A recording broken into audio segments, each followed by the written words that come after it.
to the floor for questions more towards the end, but I want to start out by asking, because again, this is a church ministry conference, and all of us being parents and families of disability, we know the experience of wanting to be served, needing to be served, but also we all kind of wear these hats of ministry leaders, even with respect to our own families, right? Because many times we go to churches where they don't have resources or training, kind of a thing.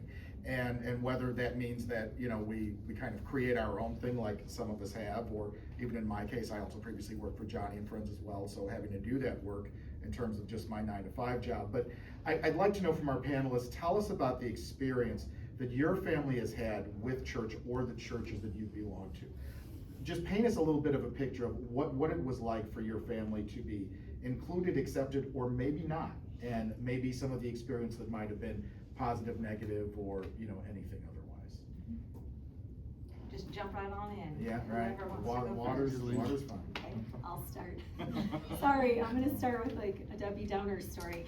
I hate to do that, but so we were a part of a church for, gosh, my husband started going there when he was 12. I started going there when I was pregnant with my daughter as an 18-year-old teen mom.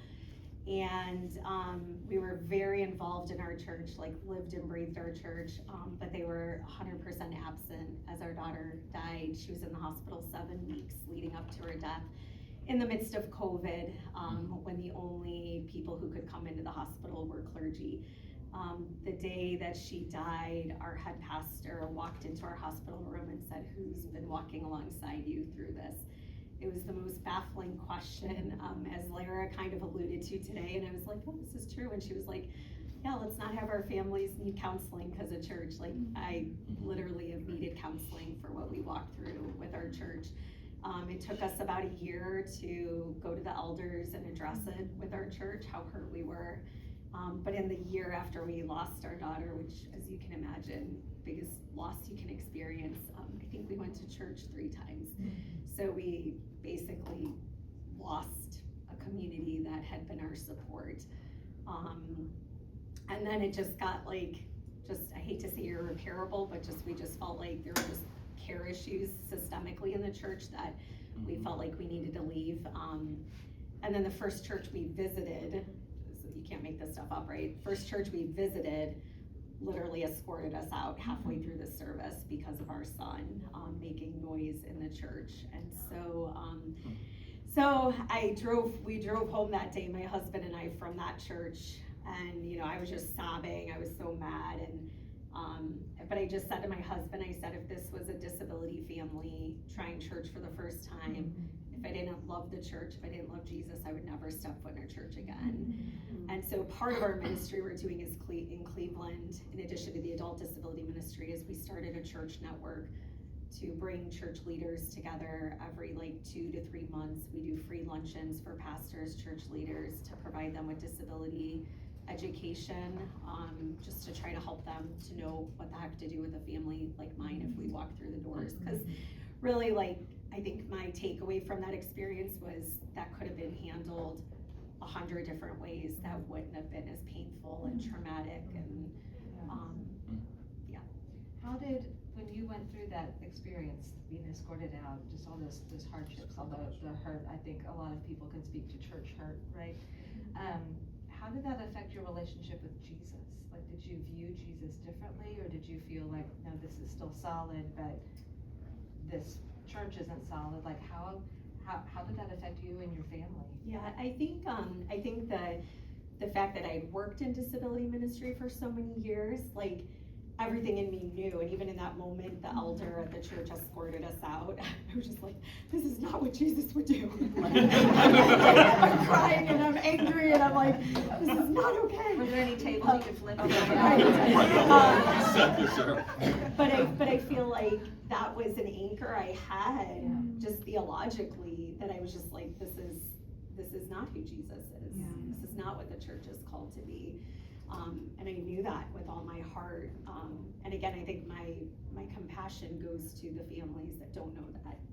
And this is maybe the only experience they have with Christians or with Jesus, right? Like, so for us, I think the hardest thing, like I said, was that year after Courtney died, like just feeling like you lost community that we really gospel, we could have used all of that, right? Like, that was hard, but we, you know, with following Christ for so many years, 21 years at that time, like, we knew the heart of God and who Jesus is. I just think that speaks to the need, the critical urgency that it is for us as parents who are living difficult lives with our children, with our family members, whoever they may be, that our relationship with Jesus is founded and grounded solidly in who Christ is and our identity with him. Because if we don't have that solid foundation, our lives are too shifty, right? With the waves coming in, it's so easy to get knocked over. And if you don't have solid ground to stand on, even if you may not have a solid church to be a part of, if you don't have the word of God solidly under your feet, then it's going to be really hard to be able to stand on your own, right? We're not meant to do it alone. So I think it's really important to speak to our need for a solid relationship with Jesus. Anybody else? Oh, pointing at me. So I think John and Sarah, for me and my wife, and I did mention, my wife and I will be married 40 years in November. Oh, thank you. Nobody's going to get to clap. She's probably clapping. Our experience was a little different, only from the standpoint that, so I've been doing ministry for years already. I mean, very similar to Christine. So I pastored, was pastoring at the time when Benjamin was born, also did chaplain work, still do chaplain work. The biggest challenge that we had wasn't so much the church, because we had a lot of connections into the church. It really was ignorance from other people that had nothing to do kind of with the body of Christ. And so that part was really hard. I remember after Benjamin was born, a nurse had said at one point, she just said, you know, this is gonna be really expensive, you know, just all the medical bills and everything, it kind of stacking up. And I was just thinking, like, a little pondering, as I said, my father was a physician, and my dad had already told me, he said, Benjamin has the highest or the worst brain bleed possible. It's the highest level brain bleed. So it was obviously not good. So this nurse proceeds just to say, you know, it probably would be better if he didn't make it. And my wife just started crying. It was just devastating. Someone had told us then years ago as well that wasn't attached to the church. They're like, better you guys than us. We couldn't deal with that. Don't know what that would be like to have a kid. At this point, Benjamin's had surgery, has this shunt that's, I don't know if you guys are familiar with the shunt, but basically had to have surgery, put this tube that's like just so tiny down in his skull, draining down because his ventricle wasn't working. And we don't know what to do. And of course, I've got an older son at that time, who was, you know, he's 4 years older than Benjamin. And we're just kind of lost in thinking about how do you really navigate this. But, you know, fortunately we had friends around us that really stood and just, you know, really prayed, and would, even without understanding, they would ask questions. But sometimes I think that's what families really need. It's just, I think if you're not intentional, that's what we've seen, that sometimes you don't get it, and we've kind of heard some of that with the conference. You ask people, what do you really need? How can we help? How can we serve? We had neighbors that would come and bring food when he first came home. I think the other piece to the question is that we were so protective. So when we would take him to church, you know, we were afraid. And it wasn't so much the church people. We were afraid for our own mothers to watch him, because we were like, he was fragile in our mind. And my mother-in-law at one point, I remember, had him on the bed, and she said, he rolled off the bed. I'm like, oh my God. You know, it's just thinking like, okay, did he roll off the bed and fall on his head? You know, and so all of these different things that, you know, that you're dealing with, and just, I'm sure you've experienced a lot of this, the emotional roller coaster that's up and down. And my wife kind of coined a phrase, and I'll let you go, Anthony, is that when you have a special needs child, you don't know what you don't know. But she didn't stop at that. It's like, until you knew that you didn't know. Because the challenge is, you know, and I'm older probably than the majority of you in the room, is that there is no manual. And so you're trying to figure it out. And so here we've got this neurotypical child, but now we've got this other child, and we've been told this horrible story that basically you're gonna have a kid that's gonna be a zero, the way they described it. And you're like, and how do you continue to live? I had to continue to work, I'm traveling, I'm meeting with donors, but at the same time, I need to work, but yet my wife is stressed out because she's at home by herself. and she doesn't know what to do, and we're living out of state, away from our families. It's an interesting point you bring up too, when you talk about the way that the world kind of interacts with a family like yours or like ours, as opposed to true believers and kind of the hope we have in Jesus. It reminds me of our friend Doc Hunsley from Source Special Needs, who's here, and the famous line he always says, because as parents, and I say this to parent groups all the time, we hear these myths a lot of time, where these kind of throwaway lines of advice, and one of them is people will say, well, God only gives you what you can handle. Exactly. And Doc perfectly, his response to that is no, God absolutely gives you more than you can handle, so you can learn to depend on Him. And that is really the point here. We are nothing without our relationship and foundation in Christ, and I think that is what really has been the thing that has carried us, through all these years and stuff. So for sure. So we've had overly positive experiences at church, which, hearing some of the stories I hear, I feel it's even hard to say that, like, honestly, the guilt, that I feel, because there's so much going on. But I'll share 2 quick stories about the different churches that we've attended. They're both from the one we're at right now, which we started attending in about 2020. We had some things go on that we decided to find them a little bit closer. But it wasn't until about 3 years after, or three months after Lewis passed away, that I realized our church doesn't have an access button. Everyone know what an access button is? You press it, we had a handicapped door. And the reason was, the door was always open. My son's in a wheelchair. We're carrying another kiddo along. People are being that handicap button. That hit me, and it was a leadership meeting recently, because we're doing a renovation to our building, and I said to all the leaders at the church, I said, don't lose that. We can have all the fancy, nice equipment for accessibility, but it doesn't matter if the people don't remember they are the handicap button. That's excellent. And so that was a really cool thing that happened. The other thing that I remember too was a couple 6-ish months after he passed away. One of our friends in the church, he breathed heavily. At one point, about a year before his death, our one of our doctors said his breathing's about a B+. You don't want your breathing to be a B+, right? That's not a good rating for that. And after he passed, she leaned back and she goes, I miss his breathing, because he breathes so heavily. And that, again, that for me is a support in the church that really for us was critical. So those are a couple good examples that we've had. That's very sweet. Very sweet. Yeah. So one question that I wanted to talk about, just kind of transitioning into real world for parents. So I'm the parent of a son who's 20, who's going out into the world, and speaking of guilt, actually, it sounds kind of strange, but Sam does a lot of things that I never thought he could do, and he's doing things that peers his age who've had the same therapies aren't doing. So it's kind of bittersweet to watch that. But anyway, one thing that I wanted to talk about was how we can be advocates for our kids as they grow into adulthood. We talked about like some alternatives. What I like to call it is backdoor opportunities. So it's just something I wanted to kind of mention, something that I've kind of discovered, and that I like to hear kind of, your thoughts on these things. So backdoor opportunities. So for example, my son is, he's studying cinematography, he's minoring in photography now, but when he was about 6th grade-ish or so, maybe 7th grade, he was like, well, I want to be a producer one day, and he couldn't figure out, what does it take to be a producer? How does one become a producer? We looked it up, and turns out nobody knows what a producer does, or how to be a producer, or what path to take to get into that.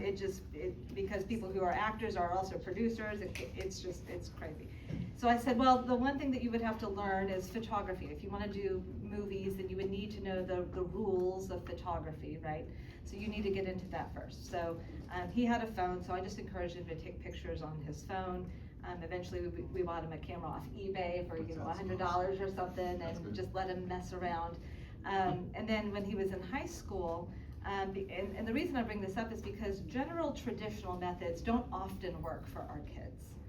They just don't, whether it's a traditional school, even if you're homeschooling or if you're in a co-op. or searching for jobs on Indeed, those kinds of things. A lot of these methods, they just don't tend to work out quite right for our kiddos. And so we kind of usually, and I actually learned this from Temple Grandin, she talked a lot about finding other ways of using their interests to propel them. And so we really used that with Sam when he was little, and he was scripting movie lines just over, and I thought I would never hear the end of Cars. I thought I would never not see Lightning McQueen in my brain every single day. My sons are very similar. Yeah, Shrek. just relived Cars for 10 years. They kept coming out with new ones. Just like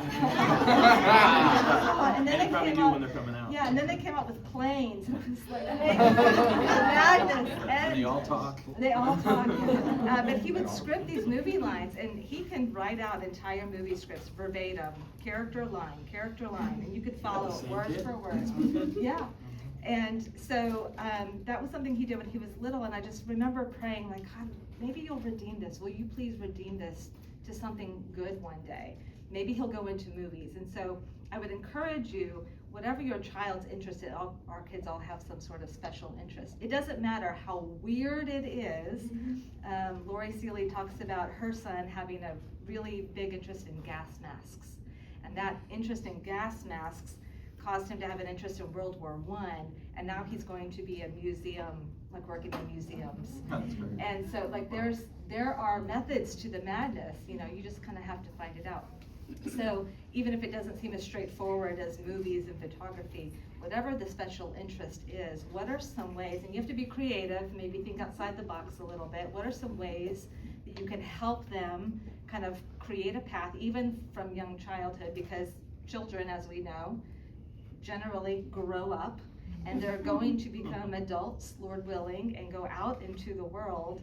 And so how can we help them get there? So when Sam was in high school, I looked online and I found several photographers, and I just reached out and said, I have a son who's really interested in photography. Would you be interested in meeting with him? And I had a few people who did just meet with him, and they did photo shoots together. They mentored him, not for a long period of time.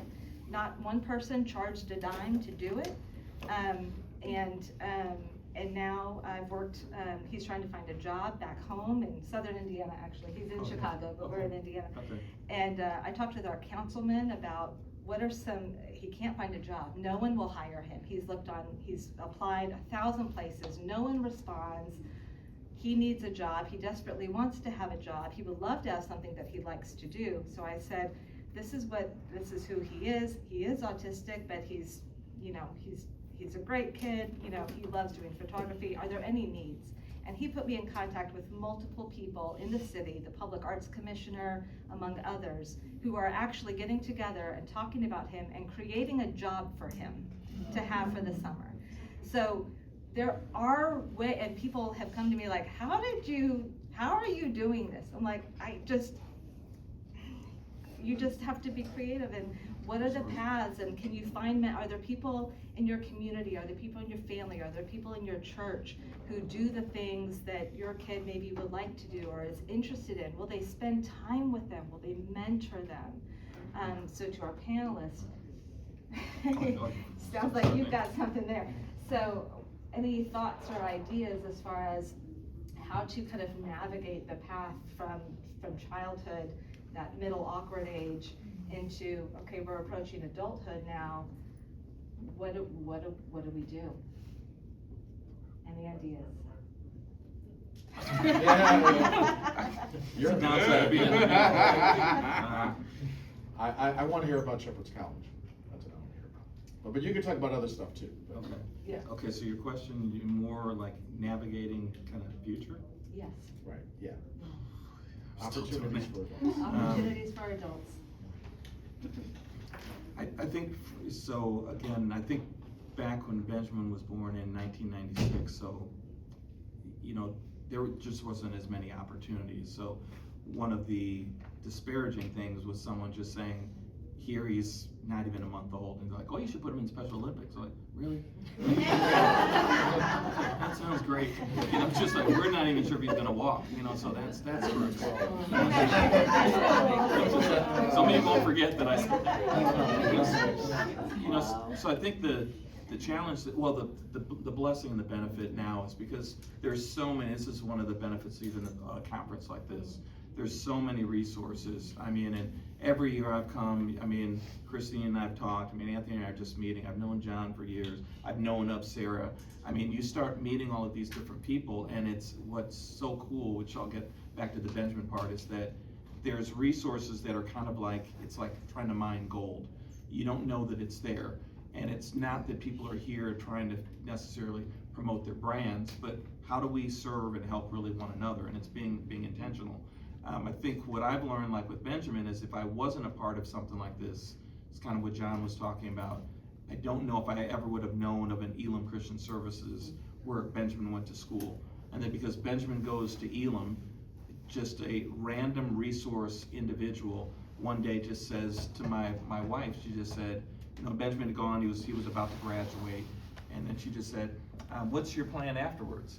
And the thing is, special needs parents, and I'm sure everybody would probably say, we never know. I mean, you just don't. I mean, there's no way to really try and plan it out, because it's, as I tell my daughter's very linear, and I'm just like, you know, I call her Linear Lucy, which drives me crazy. But it's not linear when you have a special needs child, and so for Benjamin, when this, and I just saw this woman recently, June Oosterhoff. June just said, there's a place called Shepherd's College that she tells my wife, you guys might want to check that out. And Natalie said, well, I've never heard of it. Shepherd's was about an hour and a half from where we are in Wisconsin. I was on a business trip in Arizona. It was a dust storm, and I'm spending time in a train store just trying to blow off till I meet my next donor. And then Natalie calls and said, hey, there's this place, Shepherd's College, maybe we should go and check it out. And I said, well, what's Shepherd's College? And she just said, it's this special needs Christian college. It's a 3-year program for kids that have intellectual and developmental disabilities. And I was like, oh, okay. And she just said, maybe we should go and drive and check it out. Well, the long story short is that, you know, Benjamin ends up going there. They don't do what they call majors, but they do specialty, basically specialty majors. And so you could do horticulture, technology, or culinary. We take Benjamin up there. I hadn't done any research, so some of you really get to know my real personality. So I knew nothing, but my wife knew everything. And so she was like, well, how much does it cost? I don't know. And then she was just like, well, you need to probably have an idea. They take us on a tour, and I'm kind of the crier in the family. And I was like, wow, somebody thought of our kid before he was born. And they designed this special needs program for our son. So Benjamin's sitting in the middle of the room, like kind of this living room, waiting room area after we'd done the tour. And I was just like blown away. And then I said, hey Ben, I said, what do you think about Shepherd's College? And he's just like, I'd love to go to college like my brother and sister. And I just lost it. Because what we sometimes don't realize, all these guys know it, they have feelings. They see things. They want to do things. It could be movies, whatever the case is. I think what we've tried to do with Benjamin is find out what his passions are and his interests. Now he loves movies, he's written scripts, same kind of stuff that's funny. But then there's usually the place where you have to kind of pull it back a little bit, because he would write scripts and then he would be writing scripts about girls' legs. I'm like, wait a minute. You can't do that, bud. Like, but she has really pretty legs. I'm like, oh my God. So, okay, Anthony, I better stop before I There are lots of schools that have programs that they're not always the forefront of the school, but they do exist. And so there's community colleges, they have programs. There are, if you look into it in your area, depending on where you're from, there are some places that have, some of them, I remember we looked into University of Michigan, and they had an entire like special needs kind of like division, but it was it was so expensive. It was so expensive. I was like, well, that's probably not gonna happen, but it existed at least, you know. And so, and you know, and college isn't always, there are lots of, our kids can do really great things. I have a friend who, her kid loves air conditioners. Well, guess what he does now? guess what you need to have running in the summer when it's 105 degrees outside. So he's got a living working with this company, fixing air conditioners and doing what he loves best, and working with like the greatest machine of all time, you know. So sometimes we put ourselves and we put our kids in these boxes that they have to be neat and perfect with a little bow on top and the kind of the traditional trajectory. And when you have kids that have special needs and disabilities and just think differently and are just different in the world, you have to go about things differently. So, but we have to be really creative how we do that. But there are things that do exist in that world, and I think it's important, since we're all parents, caregivers here, whatever ages your children are, that was something I wanted to talk about specifically to engage your creative thinking and what ways you can be going home. My kid really likes this. What are some ways that we can encourage this passion, as long as it's safe and healthy and not inappropriate. Not creepy. Yeah. Not creepy. I would add to that too, because like my son's not going to go into a college. My daughter wouldn't have gone to college. But I want to start off by saying, like, for me, probably one of the things that I was most unprepared for as a disability parent was just like the amount of advocacy my kids would need throughout their entire life. And my husband and I always say, like, we have the perspective that we will advocate fiercely, not just for our kids, but for families that don't have the capacity to do it, the families that don't have the skill set to do it, knowing that our advocacy for our own kids is going to carry over to other families, usually, right? And so I wanted to share a couple quick examples with you. So like something our family loves that we're passionate about is running. My husband loved to run my daughter in races, half marathons, things like that. Disney World is near and dear to our hearts. Both of our kids had their Make-A-Wish trips there. It's the place that works for our family. Most places don't work for our family. And when Courtney was gonna be turning 16, he wanted to push her in the Disney Princess Half Marathon weekend. And he found out very quickly from some mean people online that Disney did not allow push duos. And they were just like, get over it, you're not gonna be able to push her. And he was like, well, I'm gonna take a no for an answer. Exactly. That's what disability parents do. That's right. And he was like, I'm gonna reach out to the US Track and Field Federation. And he got them involved, and he literally got Disney to change their no mobility aid policy. And he pushed her over 100 miles there before she died. And now there's push duos at every single one of their races. And now Kevin runs in honor of Courtney, and so he's run, I don't even know how many races he's run, I guess 4 years. Does he get to dress up as a Disney princess? He doesn't. But Is that one of the rules? Okay. Yeah. But I say all that to say, like, yeah, he fought for Courtney. He fought for what he wanted to do with her. But he also fought for other families. And there's an organization called Ainsley's Angels of America that is all volunteer people who push people with disabilities in races. The founder of that, Ainsley's dad, reached out to Dan, because their story made national news. You could Google them, it's really awesome. But they saw the story, and he reached out and he's like, you're my hero. We've been trying forever to get into Disney and we couldn't. And he's like, Ainsley's too tired now, she couldn't do it, and she died. And so it's just an example of like, just advocating, even, whether it's college, whatever it is, something that brings our kids life and just gives them joy, right? And then I wanted to share too, like my son Kevin, because he has such profound disabilities, and Courtney did too, I think they're, and medically fragile, I think they're the kind of kids that just get overlooked as far as being out in the community and being productive. But Kevin works, he works at Barrio Tacos, which is like one of those build your own taco places. And we were talking about this, building connections in the community. And so our family is one of those where it's like, we wanna be out and about as much as possible. I always joke and say, there's times people would come up to our kids, and I'm like, who is that? and they don't talk, so they can't tell me, and I'm like, okay, but they would know Courtney and Kevin. But like, so we knew the owner of Barrio Tacos, and I was like, hey, would you like hire Kevin to come in and work? And so he has this whole adapted system using switches, buttons to sharpen pencils.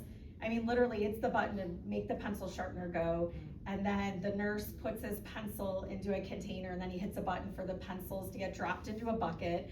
And then he cleans menus, and yeah, it's like a little hand over hand, but it's dignifying. He gets paid. Exactly. I mean, when we went to El Salvador this summer, and I was like telling his grandpa, he makes $14 an hour. His grandpa was like, Exactly. you know? But He's it's got no like, money. he has a job, and he has a uniform, and he has something to look forward to, and I just like, I love that, and so I couldn't agree more. Like, I don't know, I'm one of those that I just have pushed my kids to like do things that are just life-giving and just, again, puts them out in the world.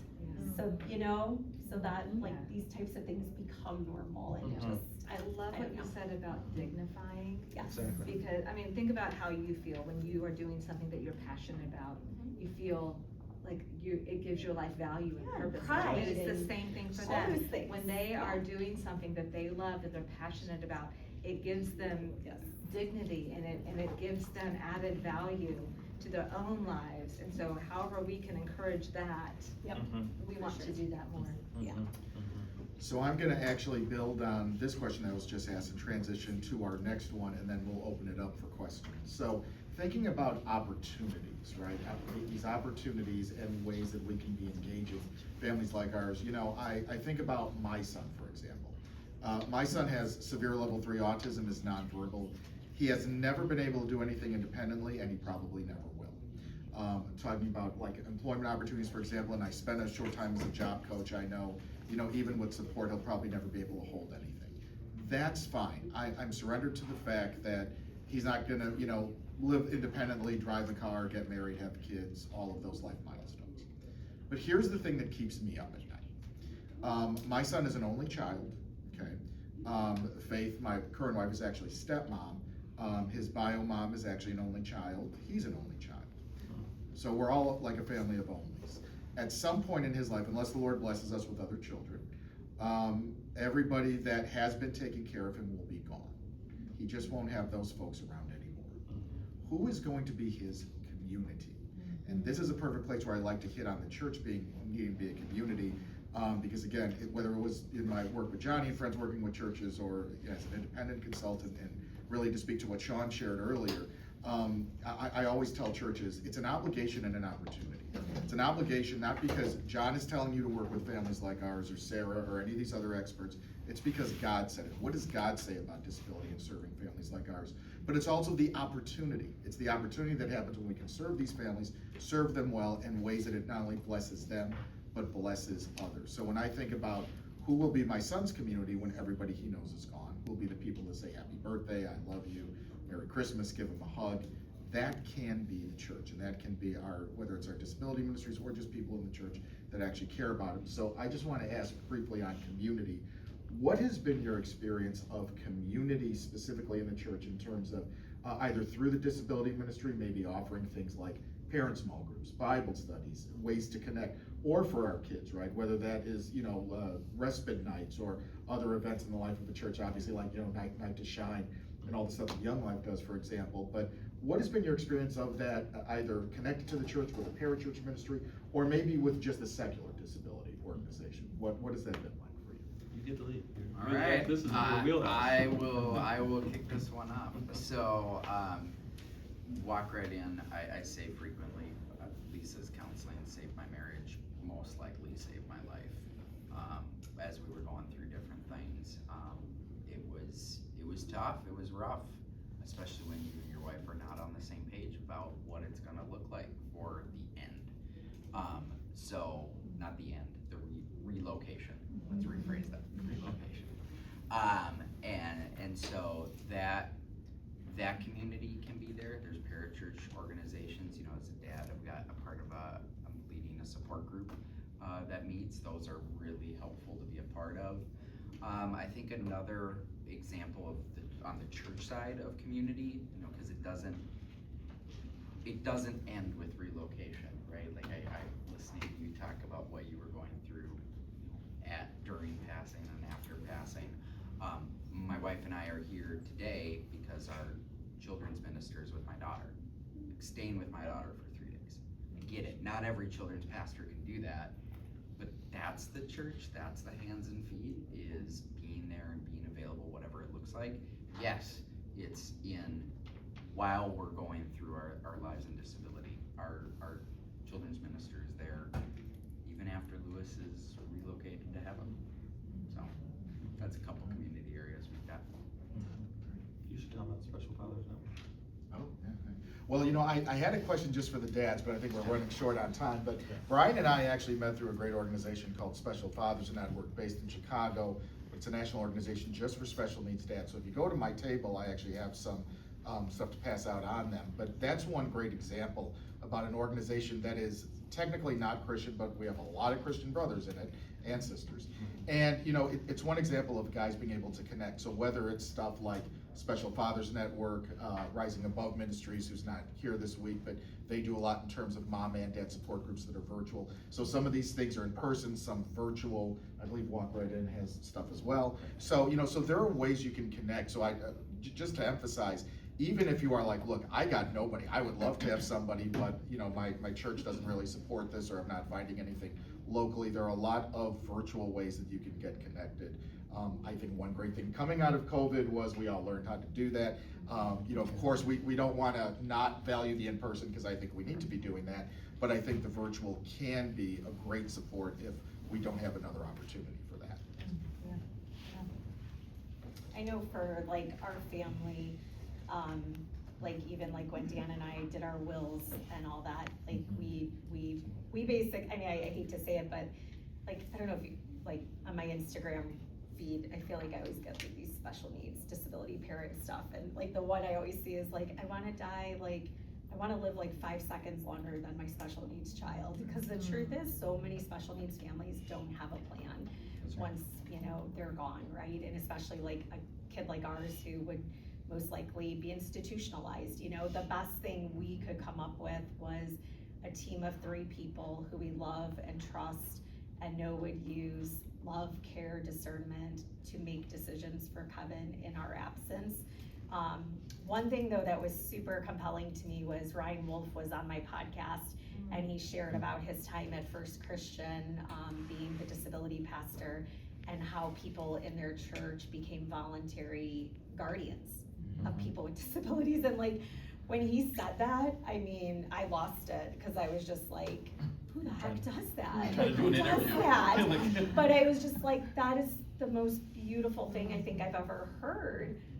And I think this is just a reality of a lot of disability families that people just don't realize is these are those quiet conversations you have at home where if you're an only, and we have a lot of that in our family, it's just like, I don't have someone who would take care of my son 24/7. I don't have that. And do you trust them? Yeah, I mean, and it's hard, but I could only wish to be part of a church where there would be people who I know would step up and, you know, but again, we're blessed to have kind of, I guess maybe not the ideal, but plan B of like 3 loving, thoughtful people that would collaborate and make the best decisions if we weren't there for him, so. Let's, we have about 10 minutes left, so we'd like to open it up. You don't have to discuss anything we've already discussed, or you can return to it if you would like. So if anybody has a question, just speak now, speak up. Yes. Okay, sorry, I'm blind, so I didn't know if you were looking at me or not. Oh, yeah, sorry. I was like, I'm gonna go though. So, my question may not be applicable to every scenario that you guys have been mentioning, but on the lines of like supporting your children as they become adults and they're trying to hit as many milestones as possible, like with college or with a job. Have you guys seen any kind of support structures for parenting, like with a disability? Like when your child grows up, like for many children with a disability, like parenting and family, like it's still very, very possible. although very, very difficult. Have you guys seen any kind of successful resources or structures for things like that? To clarify, are you speaking of a parent who has a disability? Yeah, who so is like, caring for a child? no, yes, sorry. So like the child has a disability, but eventually, you know, they're 10, then they're 20, then they're 30, and many of them will try to have families themselves. Or, yeah, have you seen any support structures that actually help for that? So like, for example, I'm blind and I have 3 kids. Okay, okay, that's a very good question. I haven't broached that personally yet. My son has said But it could happen. he does not want children, Oh. and he's like, I hope my wife doesn't want kids either. I'm like, well, let's get a wife first, and then. Well, actually, what I told him was, I said, I think your wife will determine that for you. He didn't like that answer. So I haven't broached that subject myself personally, but that's a great question. Well, we've had individuals like at Shepherd's College that kind of was a no dating policy, because you didn't want, in a Christian special needs college, we didn't want a girl and a boy to hook up, and then we've got to explain to the parents that, hey, by the way, your daughter's pregnant, but it's all good, and I guess the big challenge really is that we try to make sure there's boundaries, but then there's support really around that. I mean, so, I think the thing that I would say to all of you that we've seen with Benjamin is that you have to make sure, we don't necessarily all want to be the poster children, but you have to educate. And it's lots of education, so whether it's educating the students, educating parents, putting boundaries in place, making sure if something like that does happen, there is a safety net, because it was hard to figure, like with Benjamin now being 29, it was interesting to think that he's gonna go through puberty. And that was, I remember when my wife first went into the bathroom one day, I'm like, oh my God, and so she was just, just like, he's like an adult, so it just really, but it's the stuff that we all deal with that sometimes that you don't really think through. And so he still has, I'm sure Sarah would probably say the same thing to her son. He'd like to get married, he'd like to have children. Similar to John's son, he's not gonna drive, but then it's hard, because the double-edged sword is, how do you balance the fact of not stifling their dreams, but at the same time trusting God? If God steps in, he could drive. I don't see that. But yet at the same time, he talks like, well, one day when I'm driving, one day when I get married. And so I think long story short, to answer your question, is that there are resources even here. I would encourage all of you, if you've not done it, really network with other people. And what Sarah said earlier, sometimes there's things you might desire for your child. Don't let the finances be an obstacle. When we went to Shepherd's College, we found out, Dr. Terrell told me afterwards, he said, it's $50,000 a year. I'm like, oh, that ain't happening. It's just like, but what ended up happening was find out that there was financial aid, and there was other options. I ended up being recruited to work there. And the day that I was recruited to work there, I thought, I'm gonna take less money. But then I felt like God was calling me to be there. And then he tells me on day one, he said, hey, now that you work here, Benjamin can go here for free. I'm like, what? I'm just like, oh, this is incredible. So I don't let any of those things discourage you, because if you continue, just as Christine was talking about, if you're that family, that parent that advocates like crazy, God will open up the doors. Because you know who advocates better for our kid? It's Jesus. He's the best advocate. I mean, it says he's the advocate. So if we know that he's advocating, he advocates for us. Last thing I'll say is, for me personally, Benjamin reminds me on a regular basis is that maybe he's not the one with special needs. Maybe it's me. Because some of the hard challenges that we have, I can just see the Lord just kind of checking me, and just like when I'm short on patience, or I get annoyed by something that he should have done, because he looks like he's got it all together. And then I find out he washed his clothes, and Natalie's like, your clothes smell. And she's like, did you use detergent? And he's like, I guess that means no. Yeah. Did that help to answer your question? Yeah. Okay. Any other questions? Come on. Yes, thank you. Yeah, I would love to know more if any of you have experience with a sibling who does not have a disability, and what that support might look like for them. Is there often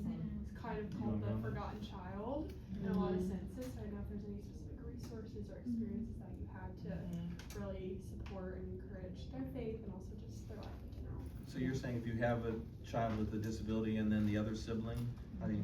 Yeah. So support them. So my wife met Lisa at a conference where she was talking about special siblings. So yes, there are resources available to help. I mean, Lisa has 3 kids.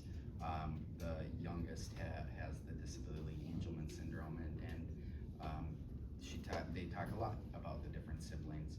I know just experientially, our son would use a pummel vest to help with his breathing and do some different things. And like our daughter, this was something we still celebrate with her, the pitch changes when the tubes fall out, right? The pitch just gets a little bit different, and she would, I got it, and she would run and she would go put it in, and then the pummel vest would start again. We still celebrate those things.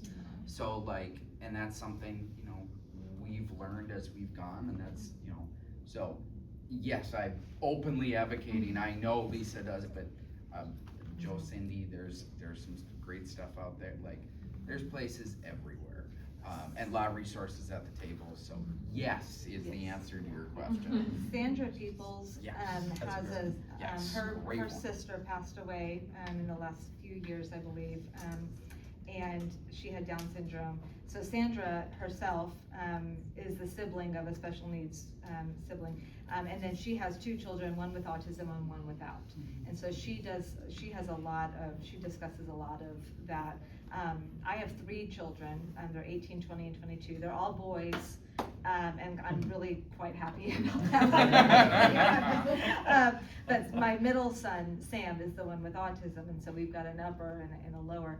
And I think raising siblings, not only to understand the sibling with a disability, but giving them their own time with mom and dad too, that's uninterrupted, that's special, that they get to live their life and do the things that they enjoy doing, so it's not always about, you know, in our family it was just like, you know, we couldn't go certain places, we couldn't do certain things because, well, Sam can't handle it, Sam can't go, you know, it's hard to be in a restaurant, it's hard to go to church, it's just hard to do anything. Even if we're running errands, that would become, you know, really difficult. And so for one parent to stay home with Sam, and then the other brothers get to go, or one at a time. And so just being able to spend that, finding those special, you know, you're gonna have a relationship with those children. And so finding kind of what your special thing is and leaning into that. Our oldest really enjoys cooking.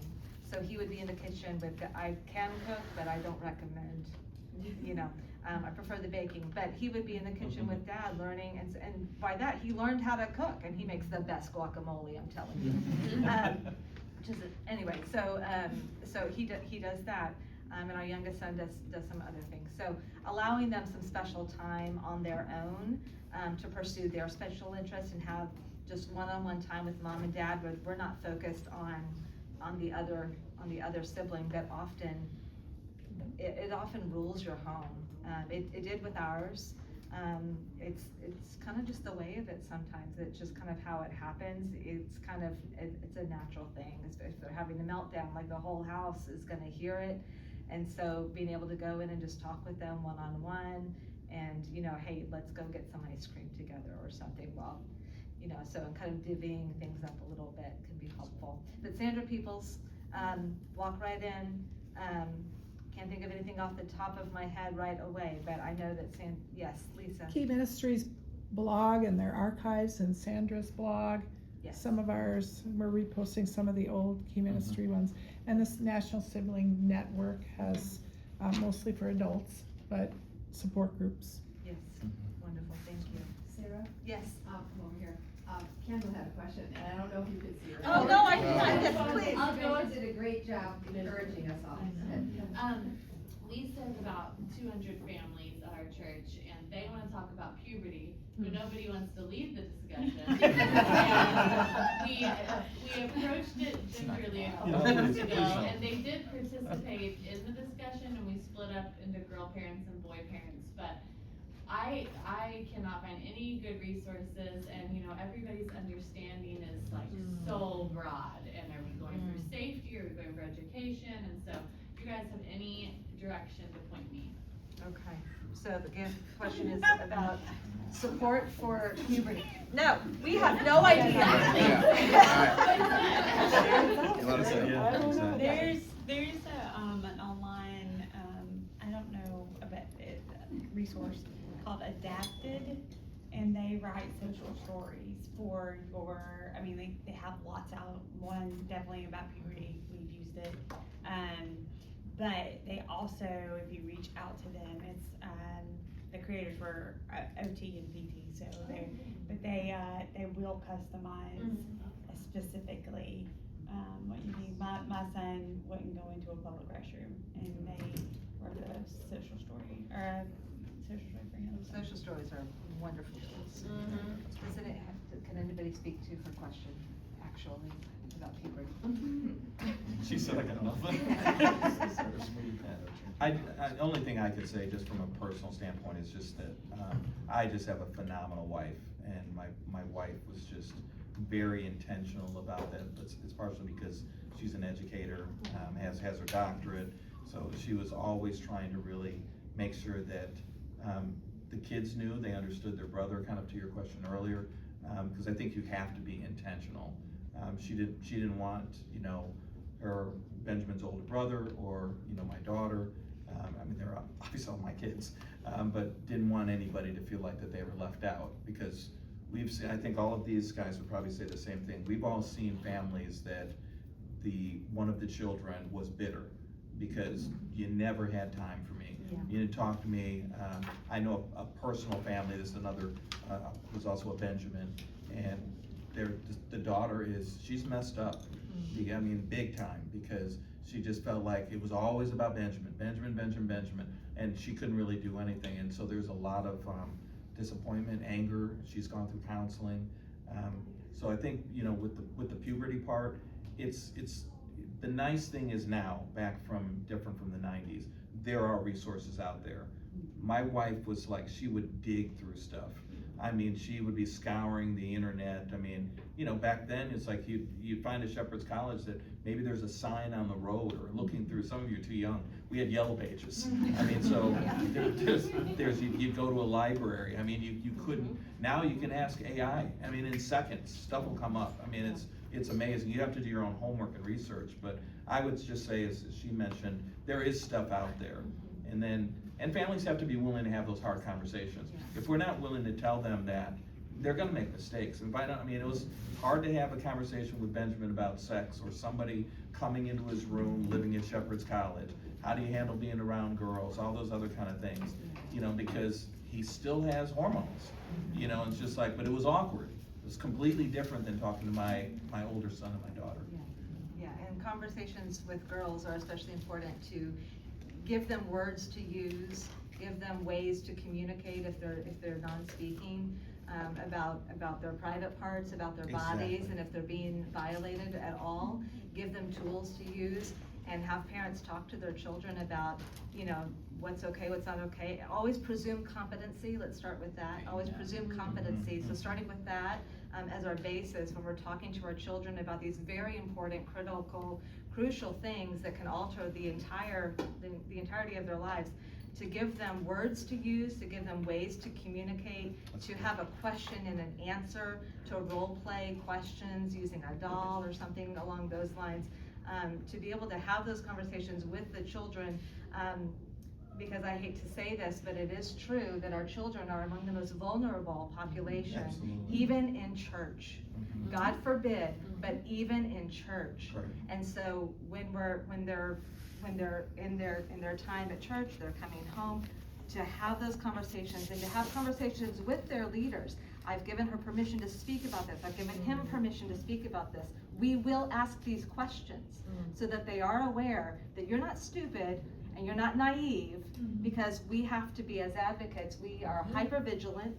We live in that world on a constant basis, but to have those conversations with the leaders about these are things that we're concerned about. These are questions we want to ask. We want to talk to the girls about what it's like to have a period. We want to talk to boys about the raging hormones and all of those kinds of things, and what to do with them when the occasion arises. So I said it in my head and then I couldn't get away from it. Yeah. You can also contact Family Voices in your state and get a list of resources for things like that. I just wanted to underscore though, kind of an underlying theme, I think I'm hearing and what you're all saying, that I would emphasize too, is that the challenge when you go to some of these, there are organizations out there that's experts in this. However, they're going to come from a worldview that may not be shared by the families that we're serving. And so that's when meeting with a pastor or a biblical counselor who understands the family context that you're in can really help you navigate some of those gray areas where there isn't a clear right or wrong necessarily about something like masturbation, for example. And so I think that as a parent, it often helps in the families that we serve for them to have a way to process and to be guided into the scriptures, to learn where their framework is going to come from, get their head around what are going to be the parameters for our family, and navigate those gray areas. So that from there, then you find all these practical social stories and everything, but you can't build a social story if you don't know what your anchor is first. What are going to be those boundary lines for our family, for our child? Last question, and then we're supposed to leave. Okay, this is a quick answer to her Yes, question. please. So if you check out your local pregnancy resource center, oftentimes nowadays they actually have sex education and they'll go into youth groups, and it's done through a biblical perspective, the biblical worldview. So I used to work at pregnancy centers, so I would highly recommend contacting your local center and then asking them, and then it's from the biblical worldview, but then they can maybe help you modify it to your children, or then send you to other more resources on that topic. So, Thank you so much. I And don't know what color across very, the room. very last thing, I just want each of us to just very briefly say where you can find us, on the interwebs. So if they're looking, because I don't have anything, so. Just put me into the Google machine. No, you can just go to my website, just johnfela.com, johnfela.com. I'm also on all the socials. I'm also writing for Key Ministry and some other folks. If you come to my table, I have some things to pass out, so if you forget something, you can always grab a flyer or a card, and I would love to connect with you. My website is hopeinautism.com. I also have a podcast. It's kind of old. I promise I'm going to publish your podcast. I promise it's coming. It still hasn't been done. I know. But it's called the Special Hope Podcast, and primarily between ministry leaders and parents and communication, but lots of really great content on there. Anthony at walkrightin.org. Nice and easy. Okay. Email me. Find Jeff. Email, okay. And then I'm at the booth. That's good. I have no booth. I'm Brian Page, but my I don't have a website, but I have my own work email, so it's brian.page@elamcs.org. But you can always find me through these guys, since they're all celebrities. ELOM. You don't have the don't ask me about puberty.com? Now I know. It's like I have to start there. It's my brand new ministry. It is now. Yeah, who knew? My website's christineboyle.com, and then the ministry I run in Cleveland is invitedin.org, and my podcast is Disability and Faith. Thank you guys for being here. Yeah. Thank you very much.